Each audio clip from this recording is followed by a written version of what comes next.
السلام علیکم ورحمۃ اللہ۔ آج کل والدین ایک سوال کرتے ہیں، جی ہم اپنے بچوں کو نماز کا کہتے ہیں تو بچے نماز نہیں پڑھتے، اور ریزن مانگتے ہیں کہ ہم نماز کیوں پڑھیں، اس سے ملتا کیا ہے۔ اور اسی طریقے سے میرے پاس بھی ایک بندہ یہاں پہ آیا، اس کا کچھ مسئلہ چل رہا تھا ڈپریشن وغیرہ کا، تو میں نے اس کو کہا بیٹا نماز پڑھا کرو، تو کہتا جی نماز پڑھنے سے ملتا کیا ہے، فلاں فلاں شخص بھی نماز پڑھتا ہے، اس کو نماز پڑھنے سے کیا ملتا ہے۔ دیکھیں، ایک مسلمان کے لیے تو یہ وجہ کافی ہوتی ہے کہ اللہ تعالیٰ نے ہمیں پیدا کیا اور اسے پتہ ہے کہ انسانی جسم کو کیسے ہینڈل کرنا ہے، اس کو کون کون سی چیزیں اس کی ریکوائرمنٹس ہیں، کب اس کو کیا کرنا چاہیے۔ تو اس کے لحاظ سے اللہ تعالیٰ نے بہت سی چیزیں اس پر واجب کر دی ہیں، بہت سی چیزوں میں اختیار دے دیا ہے کہ یار آپ چاہو تو کر لو، آپ چاہو تو نہ کرو۔ لیکن ٹھیک ہے، غور و فکر، تدبر یہ بہت ضروری چیز ہے، اور اگر انسان کرتا ہے تو اس کو بہت سی چیزیں سمجھ میں بھی آتی ہیں۔ جیسے مثال کے طور پر نماز کے کیا فائدے ہیں، کیوں پڑھنی ہے۔ اس سے پہلے انسانی جسم کے جو مزاج ہے اس کو اگر سمجھ لیا جائے تو بہت کچھ انسان کو سمجھ میں آ جائے گا، اور بہت سی عبادات کے حوالے سے یہ جو سوال ہوتا ہے یہ ویسے ہی ختم ہو جائے گا۔ مثال کے طور پہ، بلکہ اس سے پہلے میں آپ کو ایک چھوٹا سا واقعہ سنا دوں۔ میں اسلامک یونیورسٹی مدینہ میں پڑھتا تھا، تو میرا ایک دوست تھا وہاں پہ بھوٹان سے، ان کی فیملی نئی نئی مسلمان ہوئی تھی، تو وہ اس کا ایڈمیشن ہوا، وہاں پہ آ گیا۔ تو ایک دن باتوں باتوں میں نے اس سے پوچھا، میں نے کہا یار آپ لوگ وہاں پہ خوراک کیا ہے آپ لوگوں کی وہاں پہ؟ تو وہ کہنے لگا کہ وہاں پہ ہم لوگ سور بڑا استعمال کرتے تھے، کھاتے تھے، شراب پیتے تھے۔ تو میں نے اس سے پوچھا کہ یہ سور کا گوشت کھا کے ہوتا کیا ہے، یعنی آپ ابھی تو آپ نہیں اس کو استعمال کرتے، لیکن اس وقت کوئی اس کی مجھے بتائیں کہ آپ کو کیا لگتا ہے کہ یہ اس سے جسم میں کیا تبدیلی آتی ہے۔ تو اس نے کہا یہ سور کا گوشت کھا کے بندے کی جو ایک وحشی پن جو ہے اس کا وہ بہت زیادہ بڑھ جاتا ہے، اس کو ریکوائرمنٹ ہوتی ہے کہ کہیں نہ کہیں مجھے کوئی غلط کام کرنا ہے۔ تو بتانے کا مقصد صرف یہ تھا کہ بہت ساری چیزیں ہیں جس کے مقاصد اللہ تعالیٰ نے ہمیں بیان نہیں کیے، لیکن اس کے اندر بہت سارے مقاصد ہوتے ہیں۔ اس کو آپ یوں بھی سمجھ لیں کہ انسان کو اللہ تعالیٰ نے مختلف اس کے جسم کے دو چیزوں سے انسان بنتا ہے، اس کی روح ہے اور اس کا جسم ہے، اور ہر چیز کی ایک ریکوائرمنٹ ہوتی ہے، روح کی بھی ریکوائرمنٹ ہے، جسم کی ایک ریکوائرمنٹ ہے۔ اب اللہ تعالیٰ نے کان دیے ہیں تو اس سے کچھ نہ کچھ تو سننا ہے نا، آنکھیں ہیں تو کچھ نہ کچھ انسان دیکھے گا، اس کی زبان ہے تو کچھ نہ کچھ اس سے بولے گا۔ اب اگر ان چیزوں کو انسان صحیح جگہ پر نہیں استعمال کرے گا جو اس کے لیے فائدے مند ہیں، تو یہ غلط جگہ پہ استعمال کرے گا جہاں اس کو نقصان ہونا ہے، جہاں اس کو جو ہے وہ اس کے نتیجے میں کچھ بھی اس کے ہاتھ میں نہیں آئے گا۔ اب اس کی ایک اور مثال لے لیں۔ اب مثال کے طور پر انسان کی جو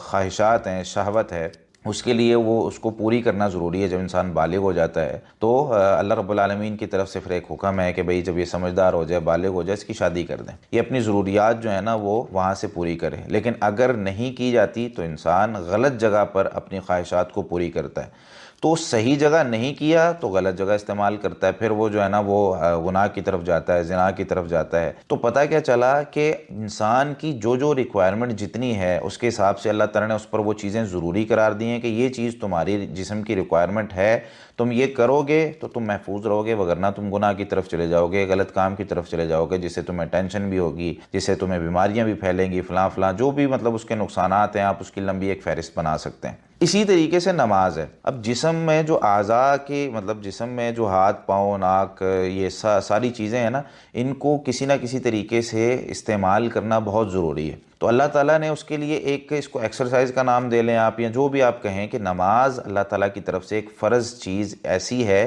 کہ جس کے اندر بہت ساری چیزیں ہیں۔ ایک تو انسان کو ذہنی طور پر سکون چاہیے ہوتا ہے، تو سکون اس کو اس طریقے سے ملتا ہے۔ باقی دنیا دیکھیں جب اس کو صحیح جگہ پہ استعمال نہیں کرتی، اپنے اعضاء کو اس طرح نماز نہیں پڑھتی، تو کوئی یوگا کی طرف چلا جاتا ہے، کوئی ڈانس کرنے کی طرف چلا جاتا ہے، کوئی کسی چیز سے سکون حاصل کر رہا ہے، کوئی کسی چیز سے سکون حاصل کر رہا ہے۔ تو اسلام میں اللہ تعالیٰ نے بتایا کہ بھائی آپ نماز پڑھیں تاکہ آپ کو سکون ملے۔ اسی طریقے سے جب بندہ اپنے آپ کو پازیٹیوٹی میں لگاتا ہے، حافظ ابن قیم رحمۃ اللہ علیہ نے یہ بات ذکر کی ہے کہ انسان جب اپنے آپ کو اچھے کام میں لگاتا ہے تو وہ ٹھیک رہتا ہے۔ اگر انسان اپنے آپ کو اچھے کام میں نہیں لگائے گا تو انسان فارغ نہیں رہ سکتا۔ یعنی اس طرح یوں سمجھ لیں کہ انسان نے کچھ نہ کچھ کرنا ہے، اچھا نہیں کرے گا تو برا کرے گا، یعنی فارغ نہیں رہ سکتا انسان۔ اگر میں نماز نہیں پڑھ رہا تو سمجھ لو میں کچھ نہ کچھ کر رہا ہوں، اور کچھ نہ کچھ کیا ہے، اس سے مجھے کتنا نقصان ہونا ہے، یہ ظاہر سی بات ہے۔ جب میں اپنے لیے فیصلہ کروں گا تو میں اس کے حساب سے کوئی اتنا اچھا فیصلہ نہیں کر پاتا،